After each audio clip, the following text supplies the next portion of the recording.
Queridos amigos y hermanos, sean todos bienvenidos en el nombre de nuestro Señor Jesucristo a una nueva edición de este comentario al texto bíblico sobre el cual la lección de la escuela sabática está basada.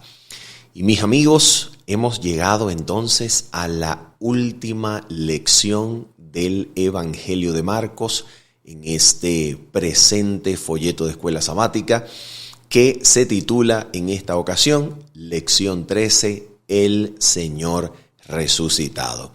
Y tenemos por delante la sublime tarea de estudiar el relato de la resurrección, que es lo principal del capítulo número 16 del Evangelio de Marcos.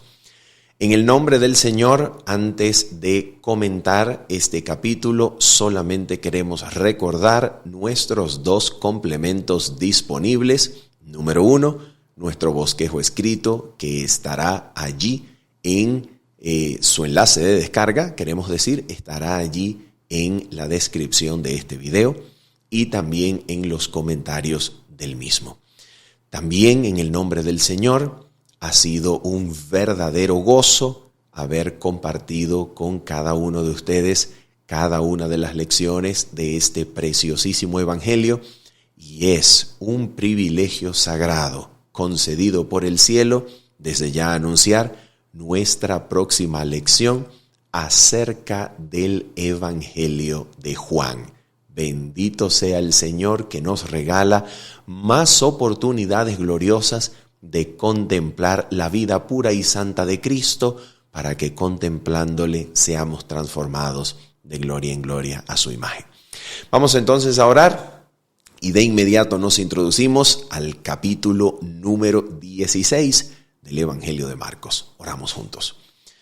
Nuestro bendito y santo Padre Celestial, es en el nombre de Jesucristo, tu amado Hijo, que venimos en esta oportunidad delante de ti para pedirte, Señor, en audiencia santa, en virtud de los méritos de Cristo, Señor, ante ti, pedimos el cumplimiento de tu promesa de enviar tu Santo Espíritu para que pueda iluminar nuestras mentes y corazones y elevar nuestra mirada, Señor, y mostrarnos a Jesucristo, lleno de gloria y santidad, para que al verle, Señor, seamos transformados allí, Señor, por medio de la contemplación de su gracia, de la pureza de su carácter, de la belleza, Señor, de su santidad. Tómanos, Señor, en esta hora como enteramente tuyos y háblanos. Te lo pedimos, Santo Señor, en el nombre de Jesús. Amén y amén. Muy bien, mis amigos, vamos entonces de inmediato a proyectar nuestro texto bíblico que se encuentra en Marcos capítulo 16, versículo 1 en adelante. Leamos. Cuando pasó el día de reposo, es decir, después del día sábado, María Magdalena, María la madre de Jacobo y Salomé compraron especias aromáticas para ir a ungirle. Y muy de mañana, el primer día de la semana, vinieron al sepulcro ya salido el sol. Sigue diciendo el relato. Pero decían entre sí, ¿quién nos removerá la piedra de la entrada del sepulcro? Pero cuando miraron, vieron removida la piedra, que era muy grande. Y cuando entraron en el sepulcro, vieron a un joven sentado al lado derecho, cubierto de una larga ropa blanca, y se espantaron. Mas él les dijo, no os asustéis, buscáis a Jesús Nazareno, el que fue crucificado. Ha resucitado, no está aquí. Mirad el lugar en donde le pusieron. Pero id, decid a sus discípulos y a Pedro, que él va delante de vosotros a Galilea. Allí le veréis, como os dijo. Y ellas se fueron huyendo del sepulcro, porque les había tomado temblor y espanto, ni decían nada a nadie, porque tenían miedo. Algunas cosas bien importantes que nosotros necesitamos comentar acerca de estos versículos son las siguientes. Número 1. Cristo resucitó durante el primer día de la semana. ¿Y por qué razón esto es importante? Mis amigos, reposar durante el día sábado en su tumba era, en primer lugar, cumplimiento de la profecía dada en Éxodo 16 durante la experiencia del maná cuando caía del cielo para sostener al pueblo de Israel durante su peregrinación en el desierto. ¿Cuál era la profecía? Bueno, el maná solamente era sostenido sin corrupción durante el día sábado, ya que durante el día sábado no descendía del cielo para alimentar el campamento. Habiendo recogido doble porción el día viernes o el día de la preparación, el sábado el pan era sostenido para no ver corrupción. De la misma manera, podemos nosotros hacernos la pregunta, aparte de la profecía que estaba dicha y descrita por el mismo Cristo, donde, por ejemplo, en Juan capítulo número 2 nos dijo, destruid este templo y en 3 días lo levantaré, y aparte de la señal del profeta Jonás, de manera que como Jonás estuvo en el vientre de la ballena, así es necesario que el Hijo de Dios esté en el vientre de la ballena 2 días y resucite al día tercero. De la misma manera, esta resurrección de Jesús, pasado el día de reposo, donde su cuerpo descansó en la tumba sin ver corrupción, es cumplimiento entonces de la profecía bíblica.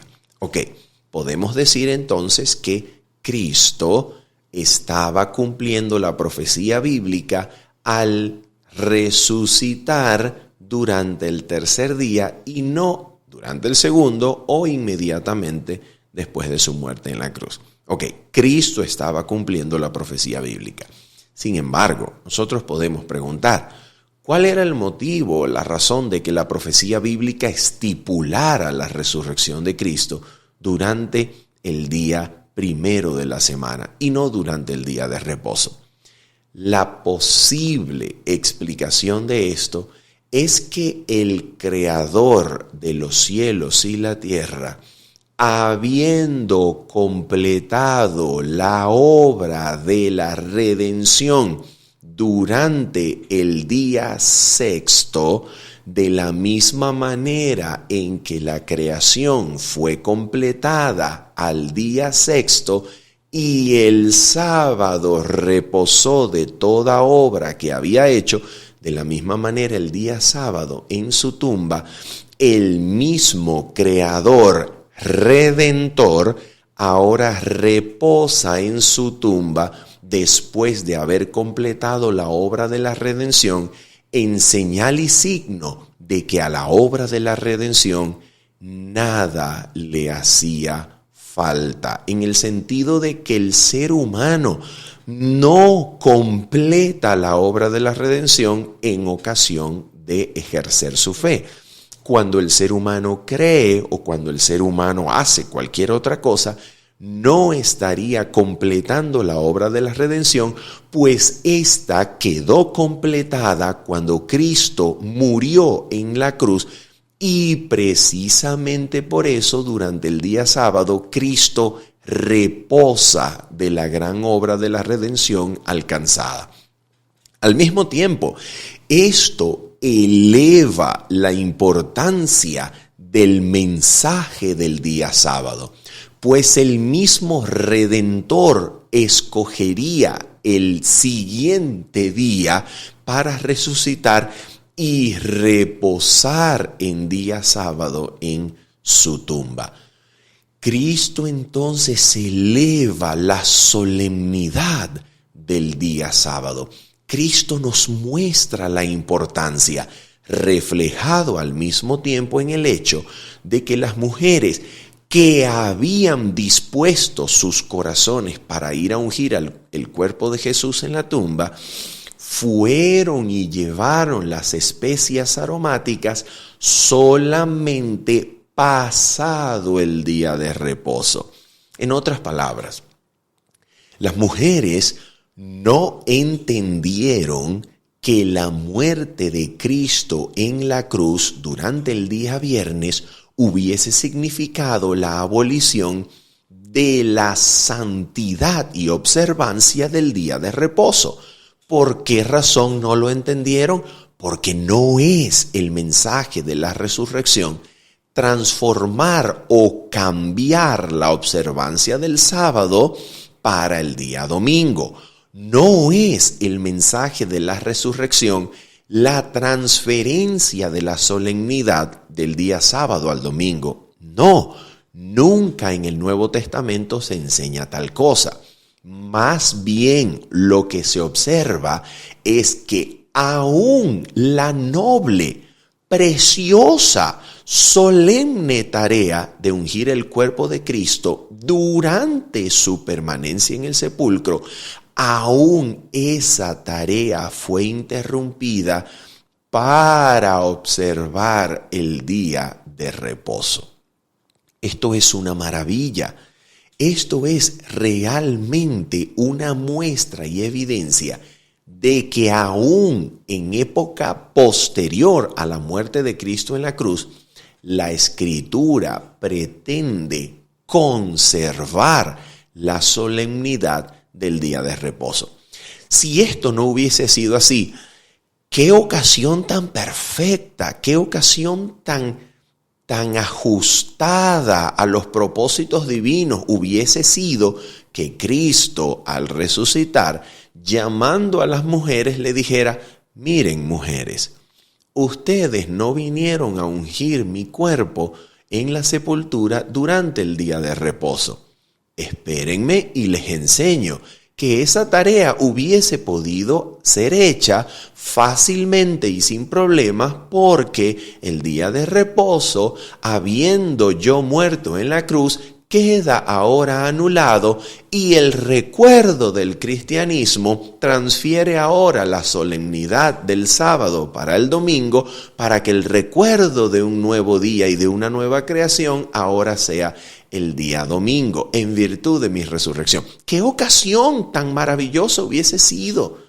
¡Qué ocasión tan perfecta para que Cristo hubiese enseñado eso! Pero no, el Nuevo Testamento en época posterior a la cruz y a la resurrección no guardó el día de la resurrección en el recuerdo de ningún apóstol como el día ahora para ser venerado en conmemoración de la muerte o resurrección de Jesucristo. No, más bien lo que observamos es la permanencia del día sábado aún después de la muerte y resurrección de Cristo, que seguiría acompañando a la Iglesia Apostólica en sus mismos inicios.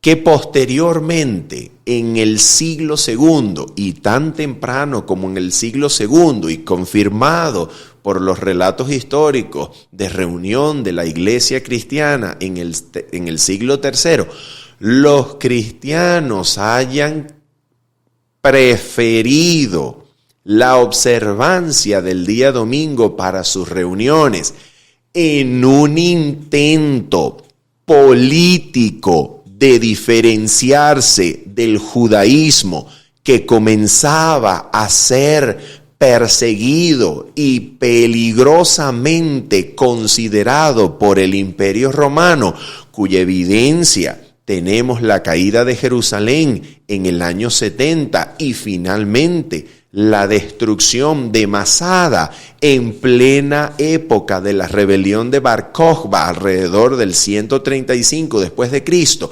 y en un intento político de diferenciación del judaísmo, los cristianos rechazaron paulatinamente el día de reposo bíblico sábado para adoptar la costumbre de reunirse el primer día de la semana y así marcar separación con el judaísmo en lo que se sería posteriormente una iglesia cada vez más gentil y menos judía, esto es otra cosa. Esto es otro tema y no tiene nada de fundamento bíblico. En lo absoluto, no hay ni un solo texto en la Escritura que autorice a la iglesia cristiana a transferir la solemnidad del día sábado para el domingo. Esto, habiendo sido hecho, lo que evidencia es un orgullo blasfemo que coloca la autoridad de la práctica de la fe en palabras de hombre y no en sumisión voluntaria y agradecida a la revelación bíblica. Esto es otra cosa, mis amigos. El cambio del sábado para el domingo obedecerá a cumplimientos proféticos descritos en el libro de Daniel, capítulo 7. Por ejemplo, cuando se nos dice que el cuerno pequeño en sus actividades blasfemas pensaría cambiar los tiempos y la ley.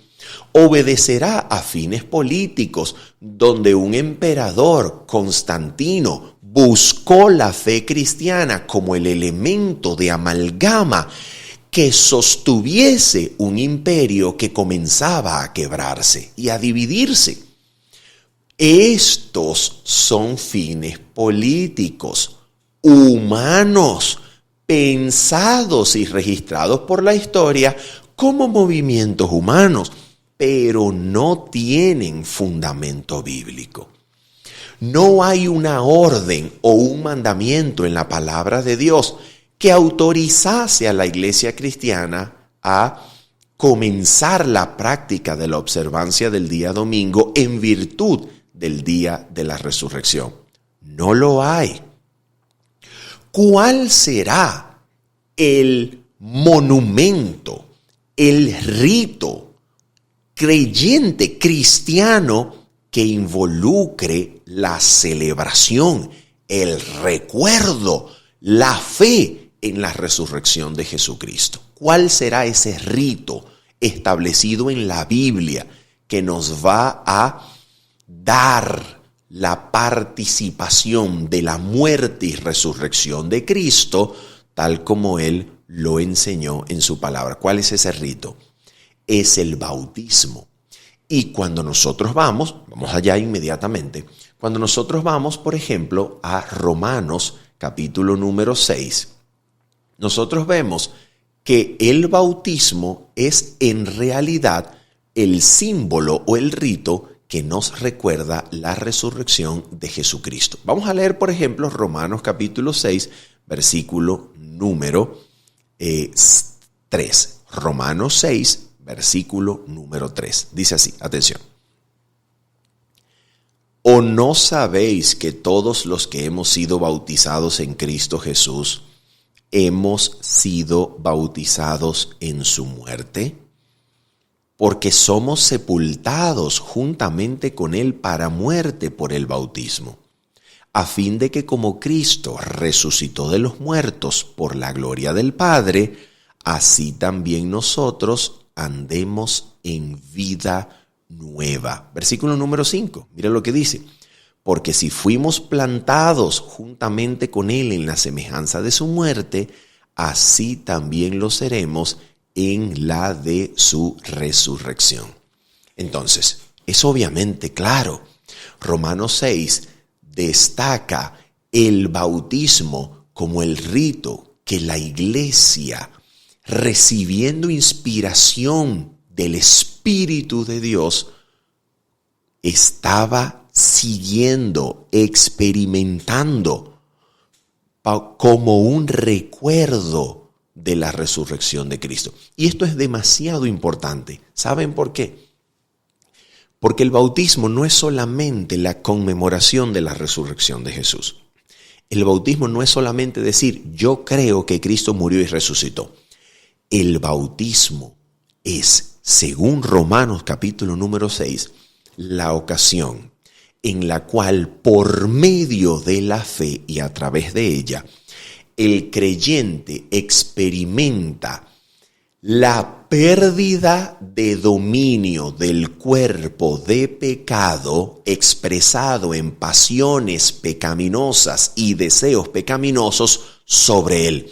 El cuerpo de pecado pierde el dominio para que ahora el creyente ya no esté al servicio de las concupiscencias, es decir, deseos y pasiones pecaminosas de su cuerpo que se experimentan en la carne, sino que ahora, por la gracia de Jesucristo y el Espíritu Santo en la plenitud de su poder divino, el creyente que ha sido bautizado por la fe de Cristo viva en la gracia al servicio de la voluntad del Espíritu y no más al servicio y obediencia de sus deseos y pasiones.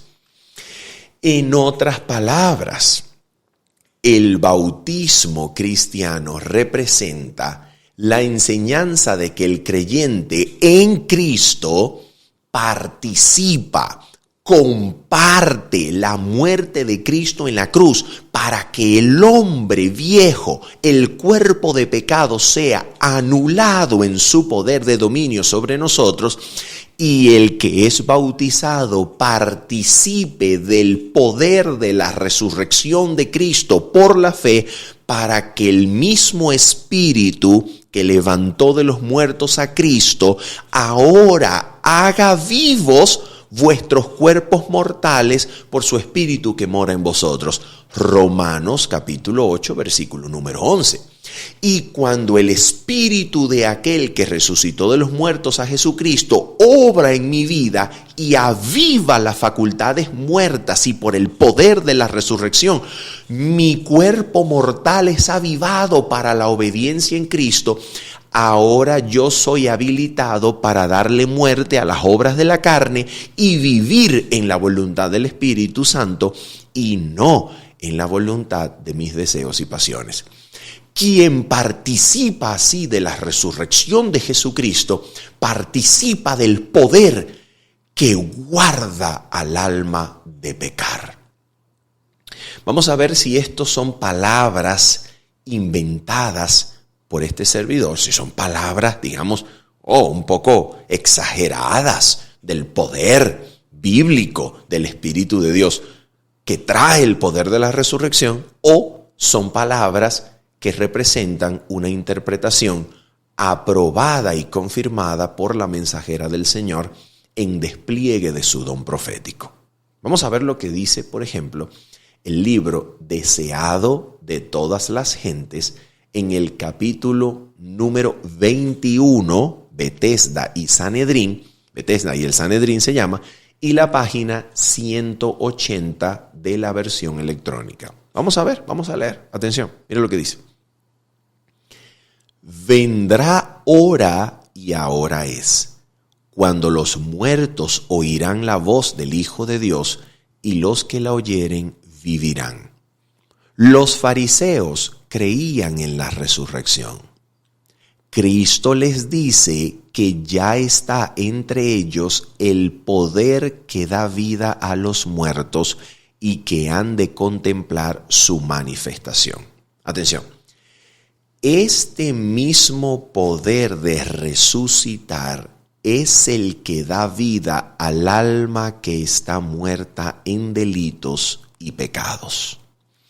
Ese espíritu de vida en Cristo Jesús, la virtud de su resurrección, libra a los hombres de la ley del pecado y de la muerte. ¿Qué significa eso? Mire lo que significa. El dominio del mal es quebrantado y por la fe el alma es guardada de pecado. El que abre su corazón al Espíritu de Cristo llega a participar de ese gran poder que sacará su cuerpo de la tumba.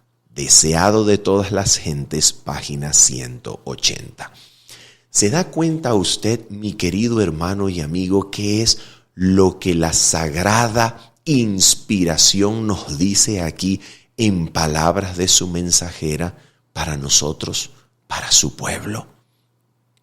Nos está diciendo que cuando participamos del Espíritu de Dios, cuando participamos del poder de su resurrección que está disponible en Cristo para los que creen, confirmado por ejemplo por Efesios capítulo 1 versículo 18 en adelante, quienes participan de su resurrección son hechos capaces de permanecer en obediencia constante, porque el poder de la resurrección libra al alma de la ley del pecado y de la muerte, y así nos guarda de pecar. Bendito y santo sea el nombre de Jesucristo, que en virtud de su poder puede hacer esto con nosotros y mantenernos así en sujeción a su santa voluntad. Vamos a seguir leyendo, por favor. Vamos a seguir leyendo en Marcos capítulo 16 y el versículo número 9 en adelante. Dice la palabra de Dios de esta manera. Habiendo pues resucitado Jesús por la mañana, el primer día de la semana, apareció primeramente a María Magdalena, de quien había echado 7 demonios. Yendo ella, lo hizo saber a los que habían estado con él, que estaban tristes y llorando.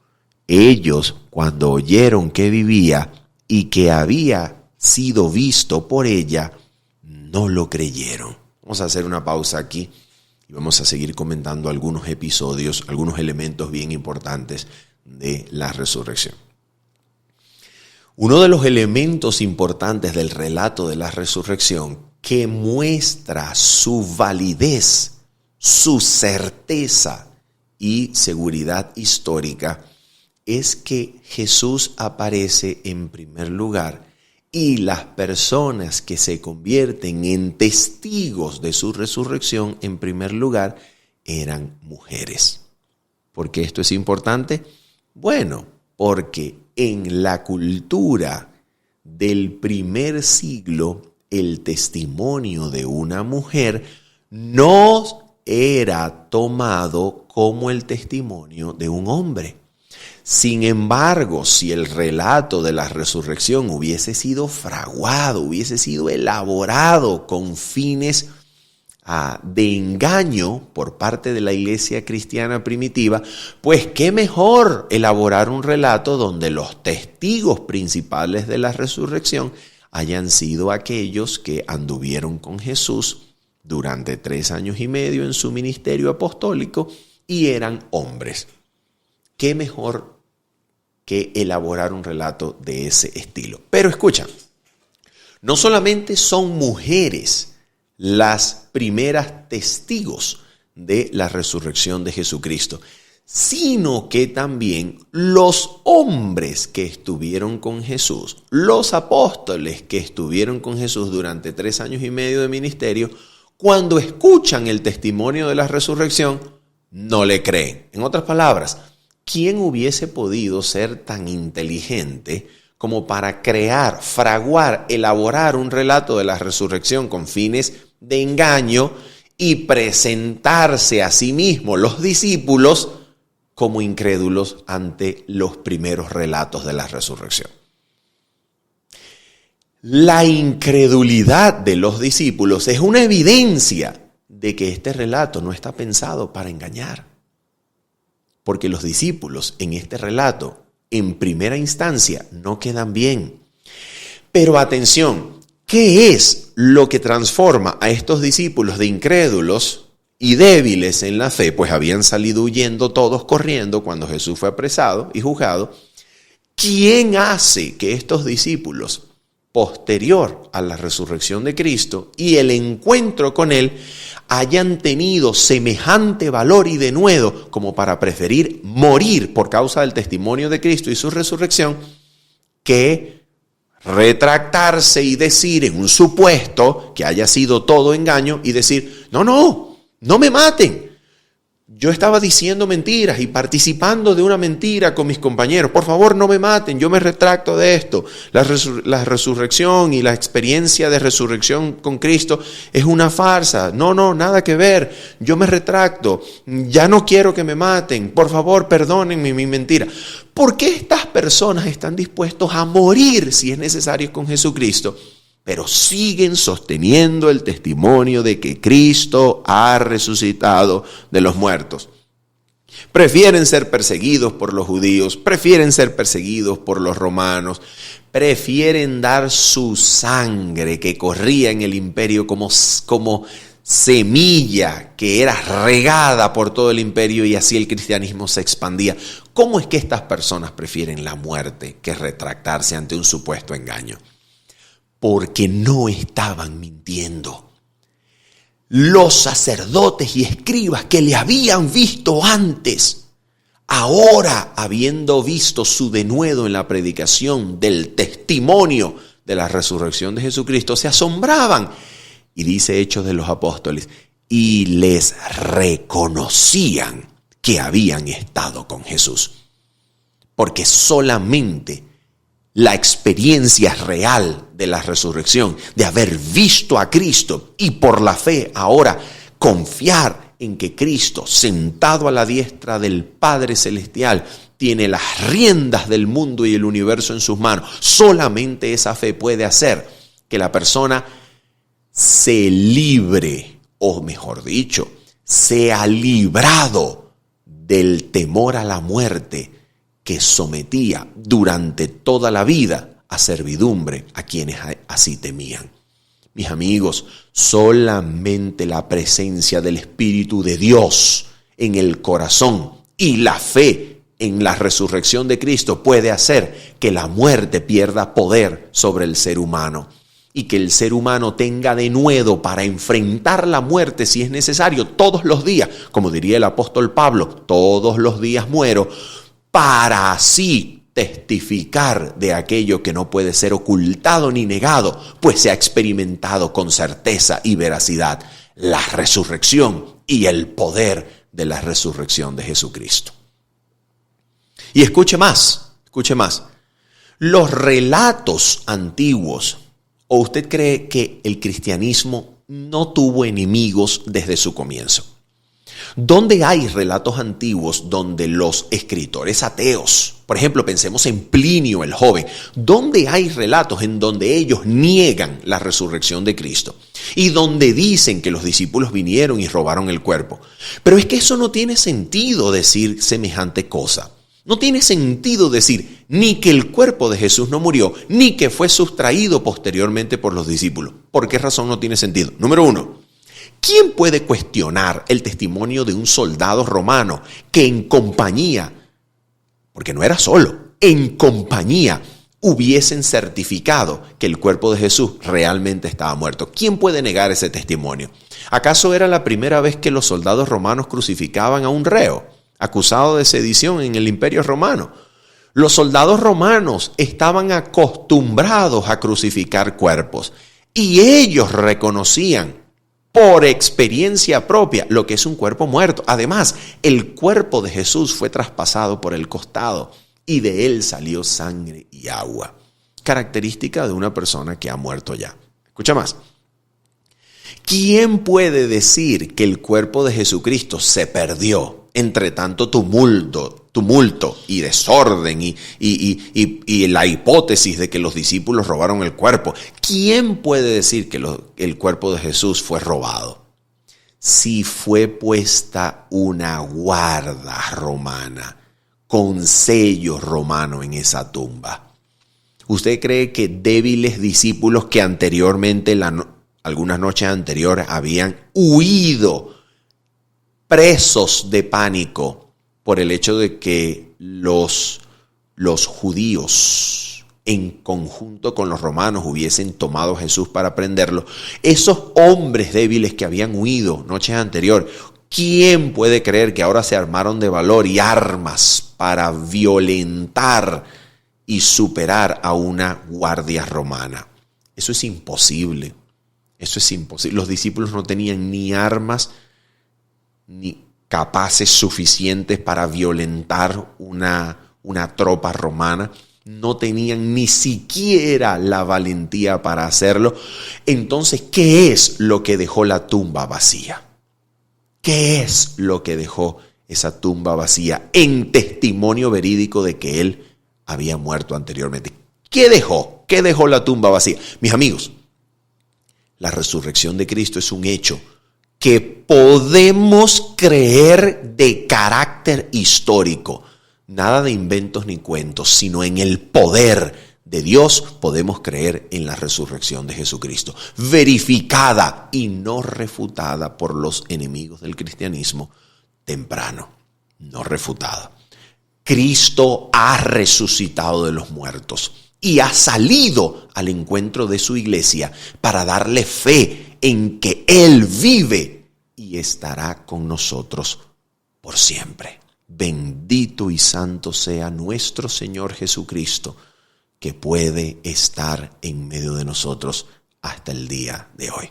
Sigamos leyendo, porque aquí, atención, vamos a descubrir a partir del versículo número 12 algunas otras experiencias de la resurrección de Cristo con sus discípulos. Dice: pero después apareció en otra forma a dos de ellos que iban de camino yendo al campo. Probablemente lo mismo que en Lucas capítulo 24 sea la aparición de Cristo a los discípulos en el camino a Emaús. Ellos fueron y lo hicieron saber a los otros y ni aún a ellos creyeron. Es decir, ni a los discípulos hombres habían creído.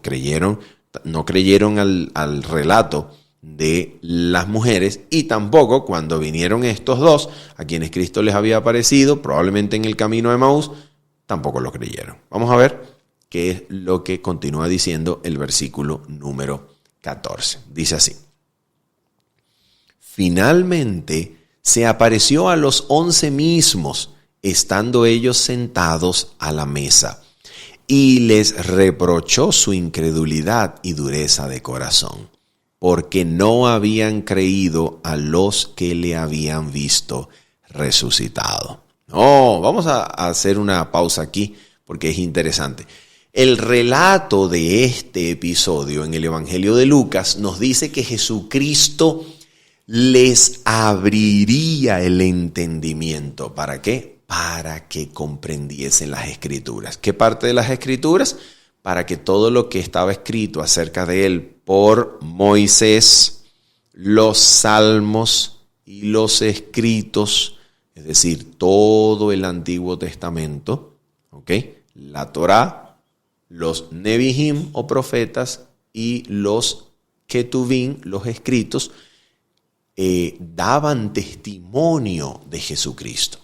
De manera que lo que Jesucristo hizo al darles apertura de entendimiento fue darles conocimiento de la interpretación de pasajes del Antiguo Testamento y su relato que mostraran su cumplimiento en Cristo, y los discípulos pudiesen darse cuenta desde las Escrituras del Antiguo Testamento que en efecto Jesucristo era el Mesías y todo se había cumplido como señal de eso. Entonces los discípulos que recibieron así entendimiento comenzaron a creer por el testimonio de las Escrituras. Esto es muy importante. Esto es realmente maravilloso. Comenzaron a creer por el testimonio de las Escrituras en lo que Cristo les enseñaba, que en efecto Jesucristo había resucitado, y podían ellos seguir creyendo en Él como el verdadero Mesías. Y esto, mis amigos, nos enseña la importancia de las Sagradas Escrituras, que, como diría el apóstol Pedro, es la palabra profética más segura. ¿Más segura que qué? Más segura que incluso la experiencia de los apóstoles de haber visto a Cristo lleno de gloria en el monte de la transfiguración. Más segura que cualquier experiencia religiosa, por genuina que ésta sea, como la experiencia de Pedro, en el monte de la transfiguración, más segura que cualquier experiencia, por genuina que sea, se encuentra el testimonio de la palabra profética más segura. Y mis amigos, cuando experimentamos la presencia de Jesucristo por medio de su palabra, esto es lo que trae a Cristo al corazón para que Cristo, llenando el corazón, pueda darnos su vida, pueda darnos su pureza, su santidad, su fuerza para resistir la tentación y vencerla, pueda darnos su fuerza para cumplir su misión y predicar con el poder. Es Cristo en el alma que es traído allí por medio de las Escrituras. El poder del Espíritu Santo por medio de las Escrituras, esa es la experiencia que Cristo quiere llevar a cabo en nosotros. Sigamos leyendo. Vamos a ver entonces el versículo número 15 de Marcos capítulo 16. Dice así para nosotros: y les dijo: id por todo el mundo y predicad el evangelio a toda criatura. El que creyere y fuere bautizado será salvo, mas el que no creyere será condenado. Ya hicimos algunos comentarios en relación con el bautismo y alguien podría decir aquí, bueno, pero ¿por qué razón el bautismo es tan necesario o importante como para que se diga el que creyere y fuere bautizado será salvo? Bueno, porque el bautismo, como decíamos, es por la fe la participación de la muerte de Cristo en la cruz para que seamos crucificados juntamente con Él y el cuerpo de pecado pierda su dominio sobre nosotros para que ya no obedezcamos más a las concupiscencias de nuestra carne, sino al Espíritu y su voluntad, pues no estamos bajo la ley, sino bajo la gracia, lo que significa que la gracia de Cristo y no la observancia de la ley es lo que habilita al hombre para vivir la vida en los ideales de Dios, de su Espíritu para nosotros. ¿Qué es lo que acabamos de decir? Ok. Nadie vence las pasiones y deseos pecaminosos de la carne diciendo: voy a obedecer la ley, tengo que obedecerla, me voy a esforzar para obedecer la ley y así los deseos y pasiones de la carne irán mitigándose y les voy a ganar la victoria por medio de la obediencia a la ley. Nadie experimenta victoria sobre los deseos y pasiones de la carne por medio de la obediencia a la ley, sino que primero el poder de la gracia, el poder del Espíritu de Dios, el poder de la resurrección, trayendo a Cristo al corazón, nos reaviva, nos vivifica y siendo nosotros vivificados por la presencia de Cristo en el corazón, somos habilitados para guardar todos los mandamientos de Dios de manera constante y cabal. Es así como funciona la cosa. Por eso el bautismo es tan importante, porque por la fe el creyente participa de la muerte de Cristo para que el yo sea muerto y ya no vivo yo, mas Cristo vive en mí. Y lo que ahora vivo en la carne, fíjate, lo que ahora vivo en la carne, lo vivo en la fe del Hijo de Dios, quien me amó y se entregó por mí. Es decir, lo vivo en la fe del Hijo de Dios, lo vivo en el poder del Cristo resucitado. Cristo resucitado por medio de su Espíritu es traído a mí y por la fe y la permanencia en su palabra, el ser humano es habilitado para servir al Dios vivo. Por eso es que es tan importante. Y ahora vamos a culminar desde el versículo 17 hasta el final del capítulo. Leemos mejor dicho, lo siguiente. Y estas señales seguirán a los que creen. En mi nombre echarán fuera demonios, hablarán nuevas lenguas, tomarán en las manos serpientes, y si bebieren cosa mortífera, no les hará daño. Sobre los enfermos pondrán sus manos y sanarán. Y el Señor, después que les habló, fue recibido arriba en el cielo y se sentó a la diestra de Dios. Y ellos, saliendo, predicaron en todas partes, ayudándoles el Señor y confirmando la palabra con las señales que la seguían. Amén. Lo que nosotros vemos, mis amigos, aquí descrita es la gran comisión que está descrito, por ejemplo, en Mateo capítulo 28. Ahora escuchen esto. Aquí en esta gran comisión Jesucristo dice que señales y prodigios acompañarían y seguirían a los que participasen de la misión de Jesucristo. Estas señales y prodigios tienen la misión de convertir a los seres humanos en presuntuosos controladores del espíritu, como para manifestar el poder y crecer así en influencia y mostrar que se tiene poder sobre la muerte y fenómenos naturales. No. Esta es una provisión de gracia que Dios hará por aquellos que sean puestos muchas veces en peligro mientras predican el evangelio y acrecientan la misión de Jesucristo. En otras palabras, si es necesario salvar a un ser humano que ha sido mordido por una serpiente, entonces esto se hará para que el evangelio siga creciendo. Pero ¿cuántas personas no han muerto predicando el evangelio de Jesucristo? Esto implica, mis amigos, que siempre el control y la dirección del crecimiento de su reino en la tierra lo tiene el Espíritu de Dios. El Espíritu de Dios ha de usarnos a nosotros y no nosotros usar al Espíritu de Dios. El Espíritu de Dios dirige su iglesia, el Espíritu de Dios tiene el control de sus asuntos y no el ser humano. Finalmente, la palabra de Dios nos dice que Cristo fue recibido arriba y se sentó a la diestra de Dios. Y lo interesante es que Hechos de los Apóstoles, capítulo número 1, nos dice cómo fue recibido arriba. Los varones que vinieron al lado de los discípulos para decirles: ¿por qué os quedáis mirando?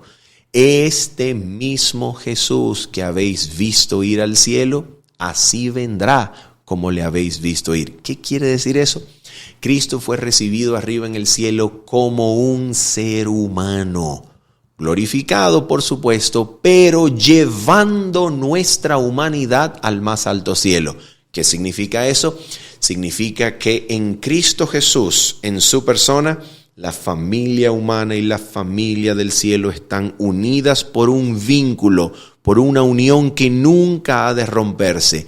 Y en el hecho de que Cristo ascendió a la diestra del Padre llevando nuestra humanidad, muestra que el Padre ha abrazado la humanidad representada en su Hijo en el seno de amor infinito, y Cristo y su humanidad en lo alto es la garantía de que el Padre cumplirá todas sus promesas y de que nuestro intercesor nos entiende y por ello nos puede capacitar para que toda promesa de Dios se cumpla en nosotros, dándonos vida y vida abundante en constante obediencia de la voluntad de Dios.